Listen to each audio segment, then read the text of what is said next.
It watched from the roof. A creepypasta written by Head of Spectre from Creepypasta.com.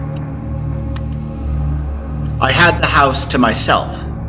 My parents were spending the weekend in Toronto, and I'd spent the day hanging out with my girlfriend.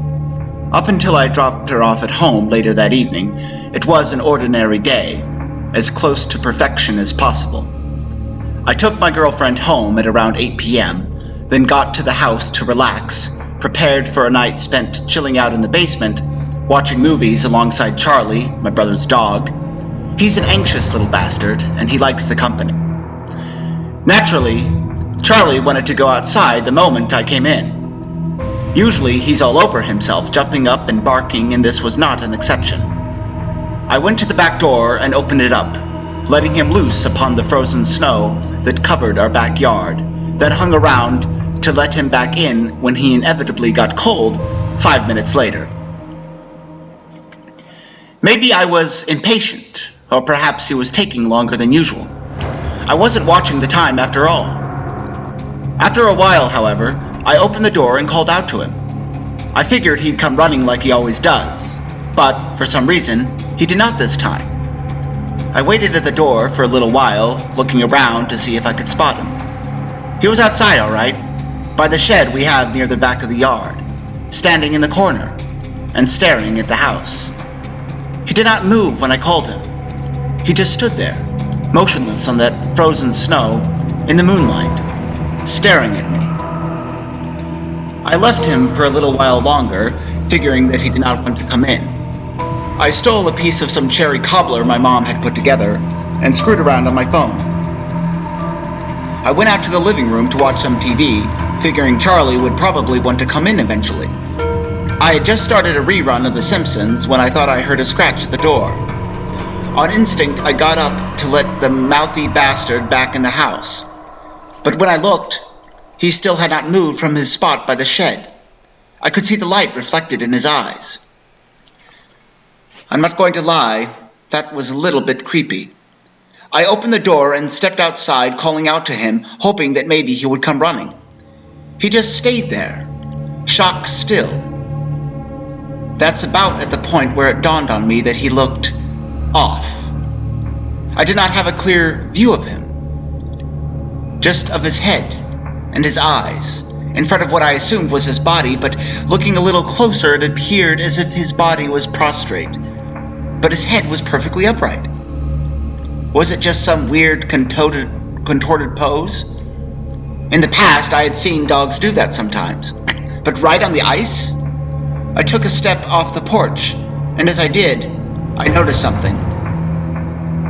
I could see ice between his head and his body. Not a piece of ice. I could see the ice behind him. It took my brain a minute to process it all before the truth dawned on me.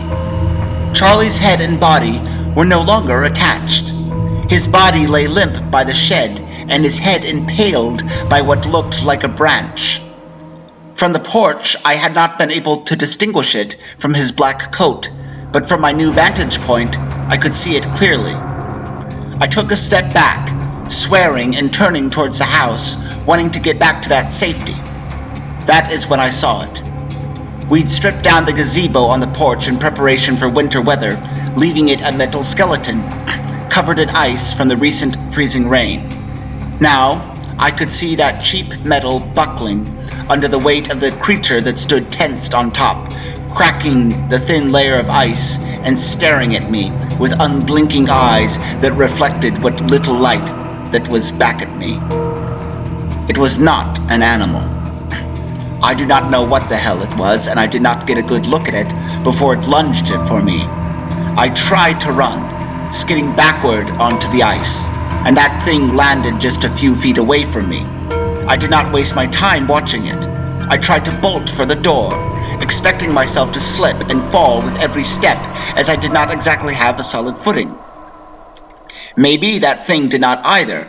I heard a noise behind me, a scream, like a person's, but wrong.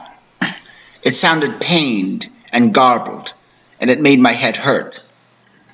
I slammed the door behind me as I got inside, locking it and staring out at the thing that had attacked me.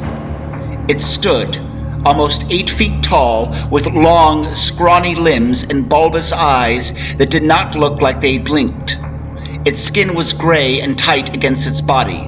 With every breath, I could catch glimpses of its ribcage. Its hands had long, bony fingers, each ending in a long, disgusting nail, and I could see the dried blood on them. It stared at me through the glass, and I swear it was smiling at me. For a moment, I'd expected it to try and break in. After all, that glass was not all that hard to break. I'd done it myself once, in fact, when I had been locked out. The creature turned away, crouching down on all fours, and loped towards Charlie's body. I watched as it grabbed the corpse and looked back at me, before starting to drag it towards the door, trailing blood all the way. That thing wanted me to watch, as it tore Charlie apart and feasted on him. It looked at me as it did its work, and I watched in quiet horror. It did not seem to react when I took out my cell phone and called 911. I told the operator there was an aggressive animal outside my house. I lied and said that it was a bear, though by that point I was confident that it was nothing I'd ever seen before. The thing watched me throughout the entirety of the call. I did not get the impression that it understood what I was doing. That, at least, was to my advantage. It also did not seem to think of just breaking the glass. I did not want to watch what it was doing to Charlie, but I also did not want to take my eyes off of it, just in case. The emergency responders asked me to stay on the phone. That was just fine by me. I waited, sickened, and engaging this thing in a surreal staring contest. My earlier suspicions were then confirmed. It never blinked, not once. I watched its teeth, its lengthy, uneven, carnivorous teeth, tear into the meat of my brother's dog, and listened to the sickening, ripping noises. I do not know how long we stared like that, staring at one another. I heard the sirens not long after. I do not know how much time had passed, as I did not bother to look at that clock. I was too afraid to take my eyes off that damned thing. A moment later, the sound of nearby sirens drew its attention, and I saw it leap suddenly up onto the roof. Its claws scraped against the shingles, and I followed it towards the front of the house, where I caught a glimpse of red and blue lights approaching. By then, there was no sign of the creature, or of any more sounds from the roof. I watched one of the police officers come up my walkway, his partner trailing behind him, before breaking off to head toward the gate leading to the back. The lead officer headed to my door. He was about to knock when he noticed me waiting in the doorway. I opened it only a crack. "It's on the roof!" I cried out, helpless to conceal the terror in my voice. Before the officer could respond, the strangled cry of his partner ran out, alongside the hellish shriek of the creature. I cursed and pulled my door closed again, watching as the officer drew his weapon and went around the back. I locked my door and tried to follow his location through the windows. I monitored him closely as he made his way around the side of my house, armed with a flashlight and a gun. I only caught a glimpse of that thing when his light hit it. It shrieked and leaped away as if it were burned, revealing the mangled carcass of the other officer. I could see the white of bone and a mass of red that had been rendered unrecognizable. A telltale thud alerted me to the creature's presence on my roof.